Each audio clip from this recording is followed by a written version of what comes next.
এই যে আমার কোম্পানি মালামাল দেখেছেন, এটাই আমার পেট চলে, এই জন্য একেই প্রাধান্য করে আমি আমার মাথায় রেখেছি। প্রিয় ভিউয়ার্স, এই মুহূর্তে আমি দাঁড়িয়ে আছি বর্ষাতে। আর পাশে একজন মানুষকে দেখতে পাচ্ছেন।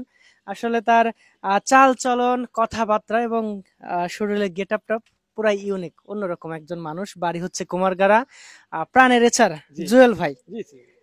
তো ভাই, এই যে মাথায় কি পড়ছেন, এটা কি মুকুট? হ্যাঁ, এটা আসলে রাজমুকুট বলা হয়। আসলে এই রাজমুকুটটাকে আমাকে বানিয়েছে আমার কর্ম। এই যে আমার কোম্পানি মালামাল দেখেছেন, এটাই আমার পেট চলে, এই জন্য একেই প্রাধান্য করে আমি আমার মাথায় রেখেছি।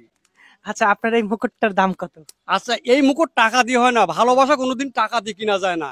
এটা পুরোটাই আপনাকে ভালোবাসা দিয়ে জয় করতে হবে। আচ্ছা, রুটি রুজির তাগিদে মানুষ অনেক কিছু করতে হয়। তো আপনার এই যে লেবাসটা বা যেটা বলেন আর কি, এটা অনেকে পজিটিভ ভাবে নেয় বা অনেকে আছে নেগেটিভ ভাবেও চর্চা করে।